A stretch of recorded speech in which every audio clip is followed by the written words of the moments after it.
ঘটনা ঘটেছিল 9ই আগস্ট 2024। সেটা 9ই আগস্ট 2025 আরজি করে ধর্ষণ খুনের 1 বছর পার।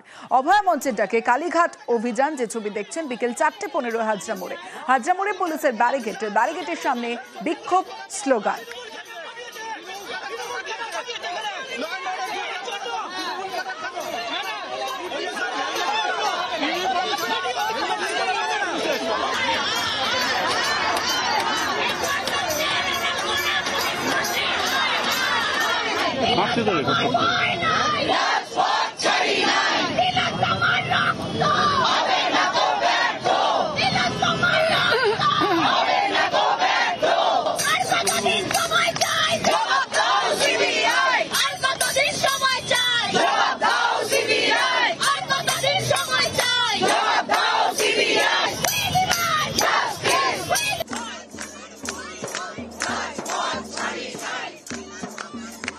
আরজি করে ধর্ষণ খুনের 1 বছর পার। অভয়া মঞ্চের ডাকে কালীঘাট অভিযান, হাজরা মোড়ে পুলিশের ব্যারিকেডের সামনে বিক্ষোভ স্লোগান।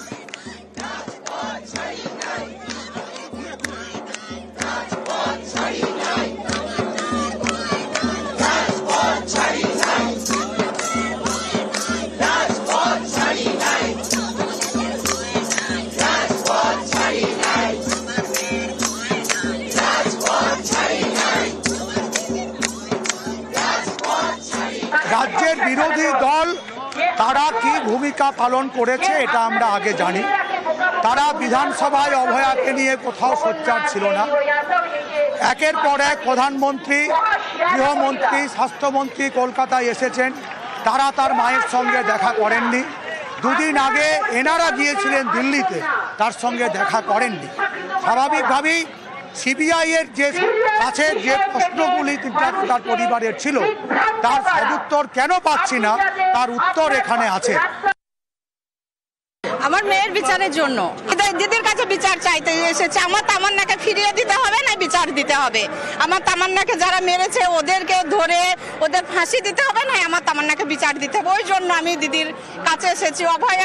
অভয়াকে মেরেছে 1 বছর হচ্ছে, ওদের এখনো বিচার পায়নি, তো ওদের বিচারের জন্য আমি এখানে এসেছি। অভয়ার বিচারও দিতে হবে, আমার তামান্নার বিচারও দিতে হবে। নিউজরুম লাইভে এবার অন্যান্য খবরের দিকে নজর রাখবো। পশ্চিমবঙ্গে 100 দিনের কাজের প্রকল্প চালু করতে হবে, আগে কেন্দ্রকে নির্দেশ দিয়েছে কলকাতা হাইকোর্ট। কিন্তু 100 দিনের কাজে বা আবাস যোজনা কোনো প্রকল্পেই এখনো টাকা দেয়নি কেন্দ্র। আর তাদের বক্তব্য, রাজ্যের পাঠানো রিপোর্টে তারা সন্তুষ্ট নয়।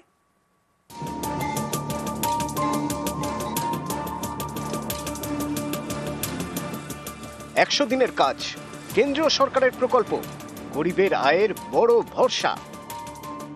দুর্নীতির কারণ দেখিয়ে 2022 সালের মার্চ থেকে পশ্চিমবঙ্গকে এই প্রকল্পে টাকা দেয় না কেন্দ্রীয় সরকার। 2022-23 অর্থবর্ষ থেকে গ্রামীণ আবাস যোজনাতেও বরাদ্দ বন্ধ। এ নিয়ে সংসদে প্রশ্ন তোলেন হুগলির তৃণমূল সাংসদ রচনা বন্দ্যোপাধ্যায়। তার লিখিত উত্তরে অর্থমন্ত্রক জানিয়েছে, রাজ্যের থেকে সন্তোষজনক অ্যাকশন টেকেন রিপোর্ট মেলেনি। 2016-17 থেকে 2020-21 পর্যন্ত পশ্চিমবঙ্গকে প্রধানমন্ত্রী আবাস যোজনায় 25,798 কোটি টাকা মঞ্জুর করা হয়েছিল। 45,69,423টি বাড়ি তৈরি হবে বলে ঠিক হয়। 34,000-এর বেশি বাড়ি তৈরি হয়েছে। 2022 সালে আবাসে অনিয়মের অভিযোগ ওঠে। কেন্দ্রীয় দলের রিপোর্টের ভিত্তিতে রাজ্যের থেকে রিপোর্ট চাওয়া হয়। সন্তোষজনক অ্যাকশন টেকেন রিপোর্ট দিতে পারেনি রাজ্য। 100 দিনের কাজের প্রকল্পে অনিয়ম রোখার উদ্যোগে চোখে পড়ার মতো উন্নতি নজরে পড়েনি। তাই 100 দিনের কাজ এবং গ্রামীণ আবাস যোজনায় টাকা মঞ্জুর করছে না অর্থমন্ত্রক।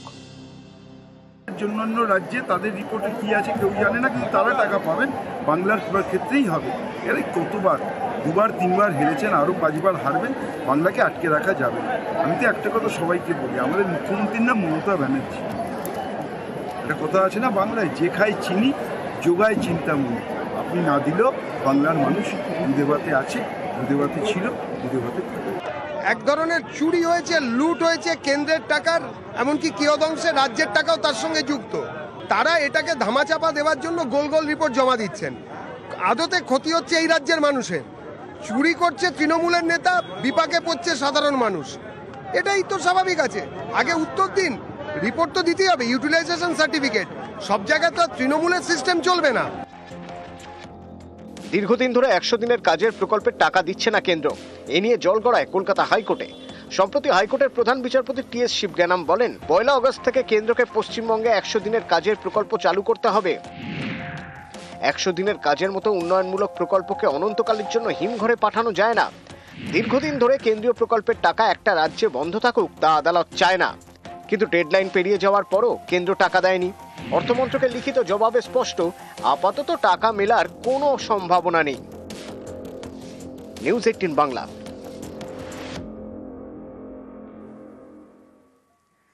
বাংলার বাইরে বাংলা বললেই বাংলাদেশি তকমা। বিজেপি শাসিত হরিয়ানার গুরুগ্রামে বাংলা শ্রমিকদের হেনস্থা করছে বলে অভিযোগ। আতঙ্কে 2 ছেলে স্ত্রীকে নিয়ে ঘরবন্দি আলিপুরদুয়ারের ফালাকাটার অনিল বর্মন। ভিডিও বার্তায় স্থায়ী বাসিন্দার সার্টিফিকেট চেয়ে আবেদন করেছেন তিনি। আমার সার্টিফিকেটটা বানায় দাও, আমাকে ভয় লাগতেছে অনেক এখানে থাকতে, এই কথাগুলো শুনে। বাংলায় কথা বললেই হেনস্থা। হরিয়ানার গুরুগ্রামে পুলিশি নির্যাতনের অভিযোগ। আতঙ্কে ঘরবন্দি আলিপুরদুয়ারের ফালাকাটার বাসিন্দা অনিল বর্মন। তাই ভিডিও বার্তায় স্থায়ী বাসিন্দার সার্টিফিকেট চেয়ে আবেদন করেছেন। আমার বাড়ি আছে পশ্চিম বাঙ্গাল, আমরা বাড়ি হচ্ছে তোর আলিপুরদুয়ার, বললো হচ্ছে ফালাকাটা। আমরা থাকি দিল্লি। শুনলাম আর কি বলে গুরুগাঁও নাকি লোক রাত্রির 12টার সময় ধরে যাচ্ছে। এলা আমরা কি করি, তারপরের দিনে শুনি বলে এরকম ব্যাপার, বলে এদিকে খিড়কি ধোলা আছে নাকি, এটাকে না লোকজন বলে ধরে গেছে। তাতে আমার ভয় নাকি দিচ্ছে। আমরা কি করব, আমাদের কিছু বলেছে, আমি তোমাতে আমার সার্টিফিকেটটা বানায় দাও, আমাকে ভয় লাগতেছে অনেক এখানে থাকতে। ফালাকাটার জটেশ্বরের বাসিন্দা অনিল বর্মন 30 বছর ধরে পরিযায়ী শ্রমিক। বিজেপি শাসিত হরিয়ানার গুরুগ্রামে লোহার কারখানায় কাজ করেন। এই গুরুগ্রামেই বাংলায় কথা বললেই বাংলার শ্রমিকদের পুলিশ হেনস্থা করছে বলে অভিযোগ। আতঙ্কে অনিল 2 ছেলে স্ত্রীকে নিয়ে ঘরবন্দি। তার সঙ্গে যোগাযোগ করেছে আলিপুরদুয়ার জেলা প্রশাসন। আমার যে এখানে ভয় লাগতেছে, তো আশেপাশে লোকে গিয়ে নিয়ে যাচ্ছে, তো আবার ধরে যাওয়া নেওয়ার পরে ওগুলো ভর্তি করে বন্ধ করে রেখে দিচ্ছে। তারপরে এখানে জিজ্ঞাসাও করছে না বলে তুমি বাঙালি কি বাংলাদেশি। তারপরে কিছুদিন আগে শুনলাম বলে এরকম গুরুগ্রামের মধ্যে রাত্রে 12টা-1টার সময় করে পুলিশ আসে আর লোকে নিয়ে যায় ধরে। আলিপুরদুয়ার প্রশাসন থেকে আপনার সাথে যোগাযোগ করেছিল? হ্যাঁ, করছিল। কালকে লোকসভা করতে, ঠিক আছে কোনো ব্যাপার না, আমরা তোমার সার্টিফিকেট যেটা আছে ওইটা বানাই দিচ্ছি, কোনো চিন্তা করবেন না, আমরা তোমার সাথে আছি, যে কোনো কিছু হলে আমার কাছে ফোন করবা। তো ফোন নাম্বার দিচ্ছে ওখানকার। আমি এই গোটা বিষয়টি আমাদের জেলা পুলিশ প্রশাসনকে জানিয়েছি, তারা তড়িঘড়ি ব্যবস্থা নিয়েছেন এবং ইতিমধ্যে পশ্চিমবঙ্গ পুলিশ একটা হেল্পলাইন নাম্বারও ঘোষণা করেছেন। এই সব কিছু তার কাছে পৌঁছে দেওয়া হয়েছে আমাদের আলিপুরদুয়ার জেলা পুলিশের পক্ষ থেকে। আমরাও এই পরিবারটির পাশে আছি, তাকে সব রকম সান্ত্বনা দিয়েছি, তাকে আতঙ্কিত হতে না বলেছি। ফালাকাটেরই বাসিন্দা অঞ্জলি শীল। সম্প্রতি তাকে এনআরসি নোটিশ ধরায় বিজেপি শাসিত অসম সরকার। এবার আরেক বিজেপি শাসিত রাজ্য হরিয়ানায় আতঙ্কে পশ্চিমবঙ্গের পরিযায়ী শ্রমিক। আলিপুরদুয়ার থেকে রাজকুমার কর্মকার, নিউজ 18 বাংলা।